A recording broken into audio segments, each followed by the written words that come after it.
Welcome to The Explainer. So today, we're going to dive into a pretty dark philosophy, one that uses monsters, of all things, to ask some really profound questions about life, death, and even time itself. So, here's a classic thought experiment for you. But, this text, it kind of pushes past all the usual sci-fi stuff, the paradoxes and all that. It gets at something way more unsettling. What's even the point of coming back in the first place? When you think about it, most stories about bringing someone back to life, they're really all about hope, right? The hope that maybe we can fix the past, correct that one big mistake, or just get a second chance. It's this ultimate human fantasy of being able to just reverse time. But the source material we're looking at today, it kind of weighs all that away, calling time paradoxes cinematic. The real problem, it argues, isn't the how, it's the why. Seriously, what difference would it actually make?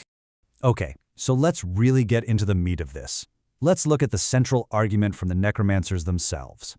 And, their perspective is, well, it's surprisingly down to earth. The absolute core of the whole problem boils down to this incredibly simple question. Then what? Think about it. You've done it. You brought them back. They're standing right there in front of you. Now, what's supposed to happen? What's the actual point of it all? And this is where you really see the brutal contrast. On one side, you have our dream of revival, getting that second chance. But on the other side, you have the necromancer's reality. And to them, it's just a temporary detour. It's really a sharp critique of how we're obsessed with just making life longer, without ever stopping to ask what kind of life we're actually extending. Because in the end, the destination, oblivion, that doesn't change. So, this all leads to the central paradox of the whole thing.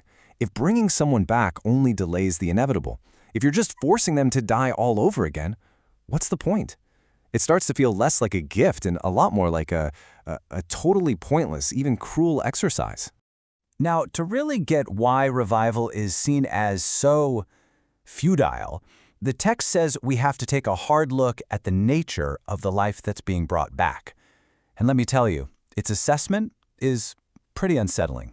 We get this really chilling and direct perspective from a character they call the Ant Conster. And its whole deal is that life isn't really about all these noble things we imagine. Nope, it suggests life is often just a system that's designed to maximize harm. Sometimes it's subtle, other times not so much. And then you've got the Mage Goblin, who takes this idea even further. This character can actually make people want a horrific death.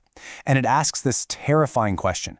Is it really so irrational to desire a gruesome end if your only other choice is a life of, and I'm quoting here, abject misery? It just forces you to step back and question the automatic value we put on life itself. So you see, this whole view of the living really drives home the text's cynical point. It's painting a picture of a world that's just driven by greed and cruelty, a place where your status matters more than your life, and that's the world you would be yanking someone back into. Okay, so if the world they're coming back to is this flawed, this awful, well, that brings up an even bigger problem. And this gets us to the core idea of what's called useless reanimation. Because it's not just about bringing them back to a broken world, it's about the question of what, or maybe even who, is it that actually comes back. Right. So the text defines this whole act not as some kind of miracle, but as the creation of a husk. You get the body back, sure, but not the person. It's just an empty shell, like a two-dimensional echo of who they were, pulled out of oblivion for a little while, only to be sent right back. And the second necromancer we hear from really doubles down on this. He describes the person who's been revived as being less real than, say, a character in a video game. They're basically a ghost from a time that's long gone, just an empty vessel with no future and a past that doesn't even matter anymore. And that presents a pretty powerful challenge, doesn't it?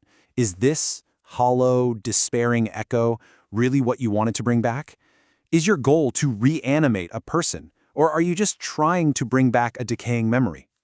And this is pretty much where the whole argument lands. It doesn't give us any easy answers.